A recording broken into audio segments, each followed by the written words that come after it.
आज की इस वीडियो में हम जानेंगे कि चकबंदी क्या है और उत्तर प्रदेश में चकबंदी कैसे होगी। मैंने वैसे चकबंदी के ऊपर बहुत सी वीडियो बनाई हैं और उन वीडियो से मैंने पूरी जानकारी दी है कि उत्तर प्रदेश में चकबंदी अब पहले के हिसाब से नहीं होगी। चकबंदी क्या मायने रखती है, चकबंदी के क्या लाभ हैं, इसके बारे में आज इस वीडियो में हम बात करेंगे। और पहले की उपेक्षा चकबंदी कौन सी नई टेक्निक से होगी, इसके बारे में भी इस वीडियो के अंदर मैं आपको बताऊंगा।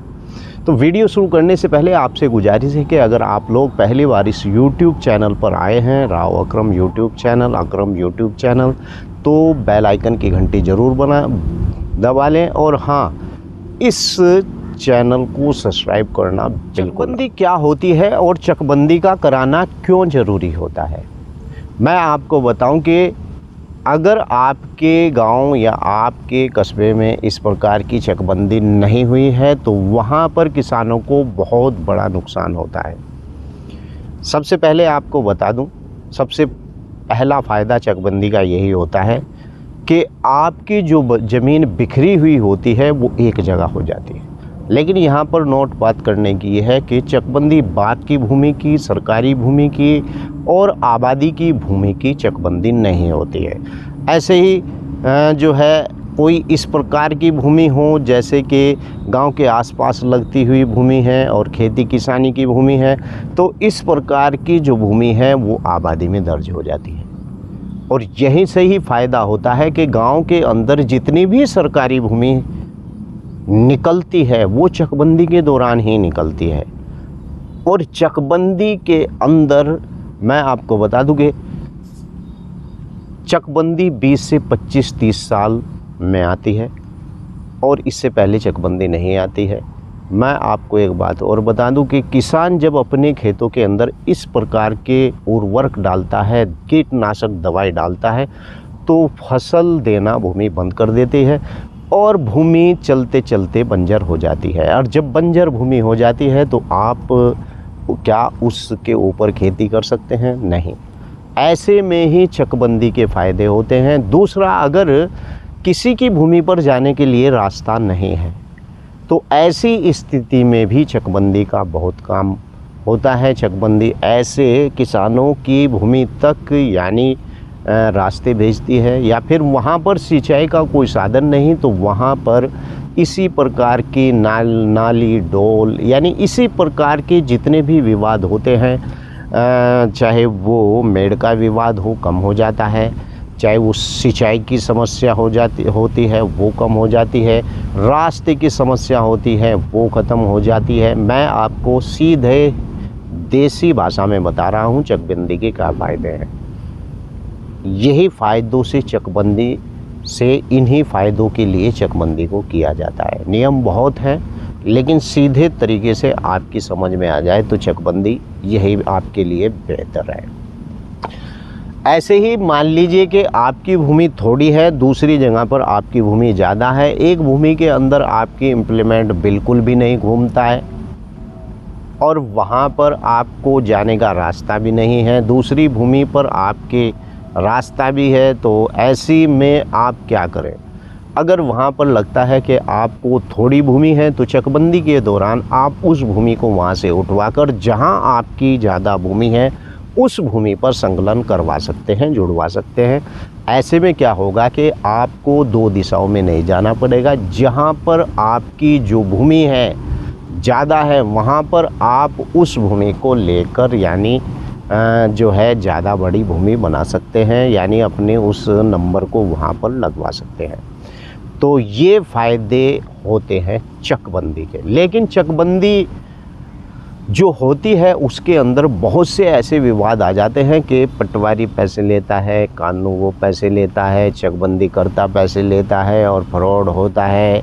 यानी कि बहुत बड़ा, चकबंदी जब आती थी तो चकबंदी के अधिकारी माला माल हो जाते थे और किसान परेशान हो जाते थे।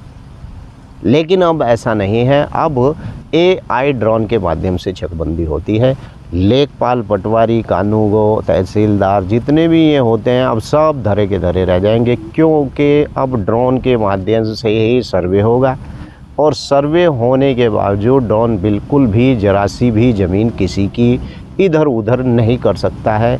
ऐसे में उत्तर प्रदेश के अंदर ये पहली पहल की गई है कि AI ड्रोन के माध्यम से चकबंदी, और कई ज़िलों में चकबंदी के कार्यक्रम शुरू भी हैं। इससे एक फ़ायदा ये है कि पहले जो चकबंदी होती थी उसके अंदर लेखपाल, पटवारी, तहसीलदार ये जब आते थे कानून चकबंदी अधिकारी, तो केवल ज़रीब कहते हैं उसे नापने के, भूमि के नापने के पैमाने को, तो उसकी इन्हीं जानकारी होती थी और किसान को बेचारे को उसकी जानकारी नहीं होती थी। और ये वहीं पर एक कड़ी मार, दो कड़ी मार, लाखों लाखों रुपए किसानों से उतार लिया करते थे।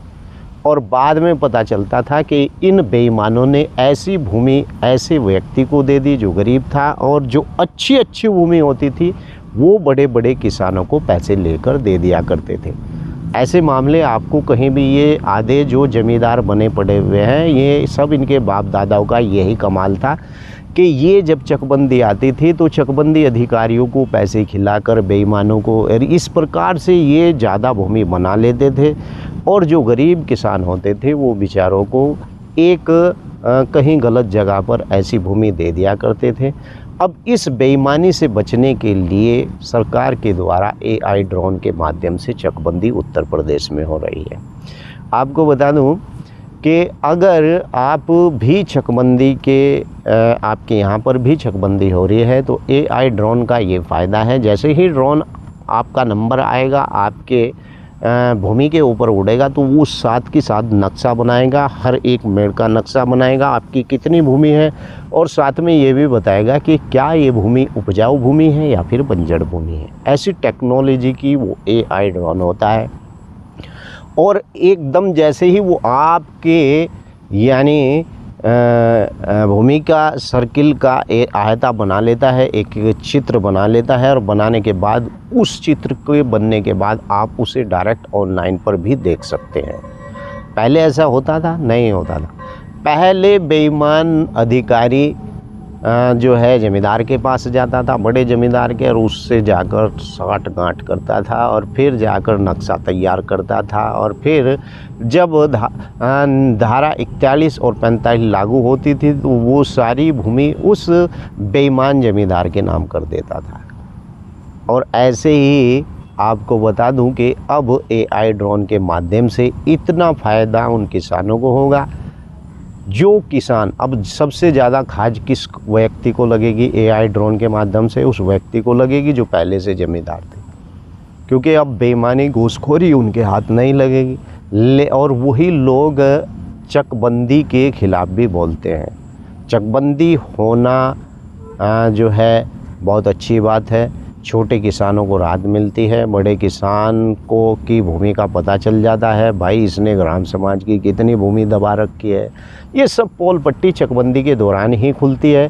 लेकिन अगर आपके भी क्षेत्र में चकबंदी होने जा रही है तो मेरे दोस्त चकबंदी का होना बहुत ही ज़रूरी है, और चकबंदी के बहुत बड़े फ़ायदे हैं। आज की इस वीडियो को मैंने आपको देसी भाषा में बताया।